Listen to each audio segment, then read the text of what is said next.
మొత్తానికి Kakinada Rangaraya medical college మైదానం walkers కు ఈ రోజు శుభదినం. ఈ రోజు తెల్లవారుజామున మార్నింగ్ వాక్ తిరిగి ప్రారంభమైంది. రెగ్యులర్ వాకర్స్ అందరూ ఎంపీ సానా సతీష్ బాబుతో కలిసి నడక మొదలు పెట్టారు.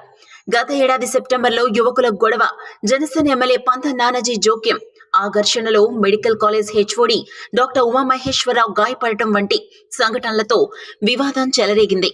తర్వాత ఇద్దరు పెద్ద మనసుతో వ్యవహరించడంతో సమస్య సద్దుమణిగిన గ్రౌండ్ లోకి బయట వ్యక్తులు ప్రవేశం ఆపివేశారు. 11 నెలలుగా వాకర్స్ అసోసియేషన్ పలు దఫాలు ఎంపీ సానా, జిల్లా కలెక్టర్ శామ్ మోహన్ ను కలిశారు.